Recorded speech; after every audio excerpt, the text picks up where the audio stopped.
Hi everyone, welcome to our YouTube channel black diamond. अगर आप mining सरदार की तैयारी कर रहे हैं, ओवरमैन की तैयारी कर रहे हैं, या गैस टेस्टिंग की प्रिपरेशन कर रहे हैं, या फिर आप डिप्लोमा के स्टूडेंट हो या बीटेक के स्टूडेंट हो, इससे रिलेटेड जो एकेडमिक वीडियो है वो हमारी चैनल पे रेगुलर आती रहेंगे। उसके लिए हमारे चैनल को सब्सक्राइब करके बेल आइकन को प्रेस कर दीजिएगा ताकि जब भी मैं वीडियो डालूँ वीडियो सबसे पहले आप तक पहुँचे। और अगर अभी तक आपने मुझे टेलीग्राम ग्रुप पे ज्वाइन नहीं किया है या फिर फेसबुक पेज को लाइक नहीं किया है तो लिंक डिस्क्रिप्शन में है, जाकर लाइक कर सकते हैं। वहाँ पे मैं जितनी भी वैकेंसी आती है उससे रिलेटेड जो नोटिफिकेशन होते हैं वो डालता रहता हूँ। साथ ही साथ उसमें और भी माइनिंग से रिलेटेड अपडेट डालता हूँ और अब मैं रेगुलर उसमें नोट्स भी डाल रहा हूँ माइनिंग से रिलेटेड। और अगर आप चाहें तो मुझे ट्विटर पर भी फॉलो कर सकते हैं, स्क्रीन में हैंडल आ रहा होगा। और अगर आप कुल इंडिया की तैयारी कर रहे हैं तो उससे रिलेटेड मैंने एक ई बुक बनाया था जिसका लिंक डिस्क्रिप्शन में जाके चेकआउट कर सकते हैं। तो देर न करते हुए वीडियो को स्टार्ट करते हैं। तो आज का जो टॉपिक है वो है ओपन कास्ट माइनिंग। तो आज हम लोग देखने वाले हैं ओपन कास्ट माइनिंग के बारे में कि क्या उसका एडवांटेज है और डिसएडवांटेज है। तो सबसे पहले आपको बता देते हैं ओपन कास्ट मेथड में क्या करते हैं हम लोग। नॉर्मली जो अलवियम होता है, रॉक होता है, यानी जो ऊपर का ओवरबर्डन होता है उसको हम लोग रिमूव करते हैं और उस चीज़ को डंप कर देते हैं किसी भी नियर बाई प्लेसेस में जिसको इन फ्यूचर यूज़ नहीं करना है और या रेजिडेंशियल पर्पज़ के लिए यूज़ नहीं करना है। और मिनरल को कम्प्लीटली हम लोग एक्सट्रैक्ट कर सकते हैं, यानी ओपन कास्ट माइनिंग मेथड में 100% एक्सट्रैक्शन इज़ पॉसिबल है। अब और कुछ अगर बात करें तो ओपन कास्ट माइनिंग को open put mining, open cut mining, surface mining और स्ट्रिप माइनिंग भी बोला जाता है। लेकिन यूएसए में, यूनाइटेड स्टेट ऑफ अमेरिका में इसको स्ट्रिप माइनिंग नाम से प्रचलित है क्योंकि इसमें ओवरबर्डन और मिनरल जो है उसका लंबा लंबा स्ट्रिप बना करके किलोमीटर का उसको हम लोग पूरी एक्सट्रैक्ट कर लेते हैं, इसीलिए इसको हम लोग स्ट्रिप माइनिंग अमेरिका में बोलते हैं। बट भारत में ये सरफेस माइनिंग नाम से प्रचलित है और ओपन कास्ट माइनिंग नाम से प्रचलित है। हालांकि अलग अलग मेटल के लिए, अलग अलग चीज़ों के लिए उसको अलग अलग नाम से जाना जाता है। तो अब मैं बात करता हूँ एडवांटेज के बारे में और डिसएडवांटेज के बारे में। तो जो सबसे पहला एडवांटेज है ओपन कास्ट माइनिंग का वो ये है कि रूफ कंट्रोल और वेंटिलेशन जो है इसका ज़रूरत नहीं है। आपको पता ही है अंडरग्राउंड माइंस अगर आपका है, अंडरग्राउंड माइंस में अगर आपका जाना है तो अंडरग्राउंड माइंस में रूफ कंट्रोल होना चाहिए, यानी कि ऊपर में रूफ होना चाहिए, उसको सपोर्ट देना पड़ता है, अच्छा खासा सपोर्ट में खर्च करना पड़ता है। वेंटिलेशन के लिए भी अच्छा खासा खर्च करना पड़ता है, ऑक्सिलरी फैन से लेकर के सबसे ज़्यादा अगर खर्चा होता है तो सपोर्ट और वेंटिलेशन में ही अंडरग्राउंड माइंस में खर्च होता है। जो सेकेंड जो पॉइंट है वह है फुल एक्सट्रैक्शन जो है मिनरल का वो पॉसिबल है क्योंकि इसमें पिलर विलर कुछ हमको छोड़ना नहीं पड़ता, पूरी एक्सट्रैक्शन या 100% एक्सट्रैक्शन हम लोग कर सकते हैं। नेक्स्ट है कि क्विक रिटर्न ऑन कैपिटल, यानी कि जो हम पैसा लगाए हैं यानी मशीनरी में जो खर्च किए हैं वो तुरंत हम लोग को मिल जाता है क्योंकि हम लोग ओवरबर्डन हटाते हैं तो उसके बाद हम लोग को डायरेक्ट मिनरल मिलता है और फिर मिनरल वो लगातार कंटिन्यूसली हम लोग रिमूव करते रहते हैं वो भी, और मिनरल को निकालते रहते हैं, एक्सट्रैक्ट करते रहते हैं एक लंबा टाइम पे। जबकि बोर्ड एंड फिलर में ऐसा नहीं है। बोर्ड एंड फिलर मेथड में आपको क्या करना पड़ता है, सबसे पहले गैलरी डिज़ाइन करना पड़ता है, डिराइव करना पड़ता है, परमिशंस लेना पड़ता है, देन फिर आपको मिनरल तक पहुँचने में एक रास्ता बनाना पड़ता है और मिनरल तक पहुँचने के बाद फिर उसी रास्ता को दोनों तरफ से जोड़ना पड़ता है वेंटिलेशन के लिए, देन हम उसको एक्सट्रैक्शन करते हैं अलग अलग पैनल बना के। तो इसमें काफ़ी टाइम लग जाता है, सॉफ्ट सिंकिंग वगैरह इसमें अनप्रोडक्टिव वर्क करना पड़ता है हमको। नेक्स्ट है कि सुपरविज़न इसमें काफ़ी आसान होता है, मतलब आसानी से एक जगह पे एक सुपरवाइज़र जो है वो 20, 25, 30 आदमी को आराम से ऑपरेट कर सकता है। लेकिन अंडरग्राउंड माइंस में ऐसा नहीं है। अंडरग्राउंड माइंस में जहाँ पर भी वर्कर काम करते हैं, वर्कर का मंडली होता है, उस जगह पे एक सुपरवाइज़र होना चाहिए।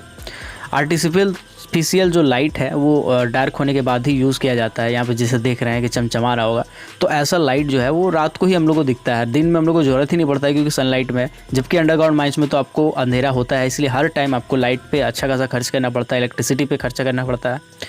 नेक्स्ट है कि अंडरग्राउंड माइनिंग के कंपैरिजन में ओपन कास्ट माइनिंग काफ़ी सुरक्षित है क्योंकि अंडरग्राउंड माइनिंग में गैस एक्सप्लोजन होता है, कोल डस्ट एक्सप्लोजन होता है। जैसे कि आपको पता होगा कि सीसीएल का ढोरी कोलियरी में 268 व्यक्ति की मौत हो गई थी एक बार जब गैस एक्सप्लोजन हुआ था, मीथेन गैस एक्सप्लोजन हुआ था, देन कोल डस्ट एक्सप्लोजन भी साथ ही साथ हुआ था।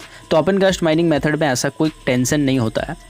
नेक्स्ट है कि less number of competent person appointed, मतलब कम अगर कॉम्पिटेंट पर्सन है, स्टेचुरी पोस्ट वाले पर्सन है तो वो चल जाता है क्योंकि आपको पता ही होगा कि जिस जगह पे लोडिंग अनलोडिंग होता है ओपन कास्ट माइनिंग में, वहाँ एक अगर माइनिंग सरदार रहे तो वो सब कुछ काउंटिंग वगैरह सब कर लेता है कि कितना लोड किया जा रहा है, कितना ट्रक लोड किया जा रहा है, सारा हिसाब कर लेता है। लेकिन अंडरग्राउंड माइंस में जहाँ कहीं भी वर्कर का मंडली काम करता है उस जगह पे एक माइनिंग सरदार, ओवरमैन एक डिस्ट्रिक्ट का रखना पड़ता है और अलग अलग डिस्ट्रिक्ट के लिए अलग अलग ओवरमैन एक होना चाहिए। स्टेचुरी प्रोविज़न यही है। लेकिन ओपन कास्ट के लिए ऐसा कुछ प्रोविज़न अलग से नहीं बनाया गया है इसके लिए क्योंकि वहाँ पे कॉम्पिटेंट पर्सन जो है वो कम होता है। बेटर सैनिटरी कंडीशन जो है उसको मेंटेन किया जा सकता है। हाई इफिशियंसी जो है वर्कर का वो हम लोग को देखने को मिलता है, क्योंकि आपको बता दें ओपन कास्ट माइनिंग में जो फेस होता है वो काफ़ी सामने होता है और इसके लिए वर्कर को गाड़ी से लेकर के नॉर्मली जाता है और सामने होता है। लेकिन अंडरग्राउंड माइंस में 1 किलोमीटर 1.5 किलोमीटर भी कभी कभी हो जाता है और काफ़ी इंक्लाइन होता है, उसको जाने आने में काफ़ी समय लग जाता है, तो इफ़िशियंसी जो है वो लॉस हो जाता है। तो ओपन कास्ट माइनिंग में इफ़िशियंसी काफ़ी हाई होता है। आउटपुट पर मैन पर शिफ्ट यानी OMS जिसको हम लोग बोलते हैं वो काफ़ी हाई होता है। फीमेल वर्कर भी इसमें एम्प्लॉयड हो सकती है ओपन कास्ट माइनिंग में। हालांकि 2017 में एक बनाया गया था माइंस एक्ट में रूल प्रोविज़न कि लेबर वर्कर अब अंडरग्राउंड माइंस में भी काम कर सकती है। ट्रेनिंग जो है ऑपरेटिव्स का वो काफ़ी आसान है। मैकेनाइजेशन जो है वो ओपन कास्ट माइनिंग में जितना चाहे पॉसिबल है, हम चाहें तो ड्रैग लाइन भी लगा सकते हैं, बड़ा बड़ा मशीनरी, व्हील बकेट एक्सकॉवेटर जो ओपन कास्ट माइंस में यूज़ होने वाला सबसे बड़ा मशीनरी है, उसको भी हम उपयोग कर सकते हैं किसी भी ओपन कास्ट वर्किंग में। उसके बाद बोला गया है कि एक बार अगर मिनरल एक्सपोज हो गया है तो फिर हम लोग उसको वेगन सप्लाई के थ्रू जो भी हम लोग का कंज्यूमर का डिमांड होगा उसके हिसाब से उसको घटा बढ़ा सकते हैं। अब मैं बात करता हूँ उसके डिसएडवांटेज के बारे में।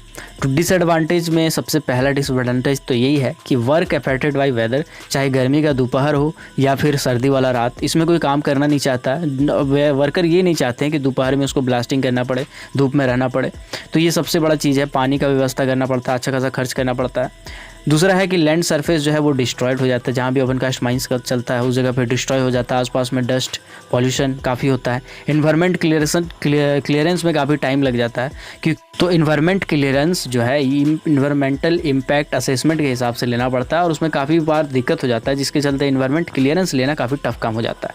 अनइकोनॉमिक हो जाता है डेप्थ में, यानी 450 मीटर से नीचे जब हम चले जाते हैं तो फिर ये अनइकोनॉमिक हो जाता है, क्योंकि हमको इसके लिए अच्छा खासा ओवरबर्डन हटाना पड़ता है, डंप करना पड़ता है, उसमें खर्च करना पड़ता है और जो मिनरल है वो काफ़ी कम मिलता है। आउटक्रॉप जो होता है वो धरती के ऊपर जब कोई मिनरल दिखाई देता है साफ साफ, या उसमें हवा के एटमॉस्फेयर के प्रेजेंस में आ जाता है, एनवायरनमेंट के प्रेजेंस में आ जाता है, then it is called outcrop, और उससे क्वालिटी जो है वो पुअर हो जाता है। क्वारिड माइंस जो है ओवरबर्डन डंप वो एक अनप्लीजेंट साइट दिखता है, मतलब अच्छा नहीं लगता है देखने के लिए, और ज़्यादा अगर स्टीप हो जाएगा तो मैकेनाइजेशन पॉसिबल नहीं है माइंस में। आपको पता होगा कि 1 in 3 से ज़्यादा अगर मैकेनाइजेशन ओपन कास्ट माइंस में होता है तो उस जगह पे फिर मशीनरी को जाने में काफ़ी दिक्कत है, मैकेनाइजेशन पॉसिबल नहीं हो पाता है। उसके बाद अगर हम लोग उसको हटाते हैं, ओपन कास्ट माइंस अगर चलाते हैं, तो उसके लिए building, railway, electric line, aerial ropeway, main television line, telephone line, road, जितनी चीज़ें हैं सबको हटाना पड़ता है, इसमें काफ़ी खर्च करना पड़ता है। ट्रीज़ अगर कट करते हैं तो EIA यानी इन्वायरमेंटल इम्पैक्ट असेसमेंट, और ये सब करने के बाद पता चलता है कि जितने भी पेड़ होते हैं उसका दुगना पेड़ हमको बाद में बैक फिलिंग करने के बाद लगाना पड़ता है। 3 मीटर मोटा सॉइल भी डालना पड़ता है और ग्रीनरी करना पड़ता है उस एरिया को वापस से। नेक्स्ट है कि सफिशिएंट स्पेस जो होता है डंपिंग का वो नियर क्वारी होना चाहिए, क्योंकि क्वारी के नियर नहीं होने से फिर उसको लेकर के लंबा दूरी पर जाना, आसपास में बस्ती में उड़ता भी है तो काफ़ी दिक्कत होता है डस्ट के कारण भी। और डंपिंग यार्ड का सिलेक्शन भी काफ़ी सोच समझ के करना पड़ता है, क्योंकि उसके आसपास में अगर रेसिडेंशियल कॉलोनी है जो माइन ओनर के प्रेजेंस में नहीं है, चाहे वो तालाब हो या पेड़ी फील्ड हो या फिर मैंगो कोकोनट ग्रुप हो, कोई भी पेड़ पौधा या खेती अगर आप करते हैं और आसपास में वो जो खेत है वो अगर आपका ज़मीन है और आसपास में अगर कोई माइंस चल रहा है तो फिर आप कंपनसेशन के हकदार होते हैं।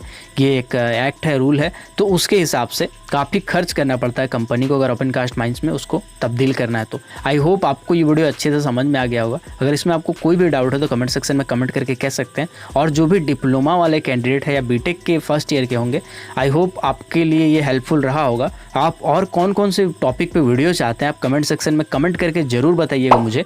और टेलीग्राम ग्रुप को ज्वाइन कर लीजिए, क्योंकि वहाँ में ये सब PDF जितने भी एकेडमिक सेक्शन होते हैं उससे रिलेटेड PDF को मैं डालता रहता हूँ। तो मैं आपको फोर्स कर रहा हूँ कि आप टेलीग्राम ग्रुप को ज़रूर ज्वाइन कीजिएगा, उसमें आपको काफ़ी फ़ायदा होगा। तो मिलते हैं अगले किसी वीडियो में, तब तक के लिए keep watching, keep supporting, till then, जय हिंद।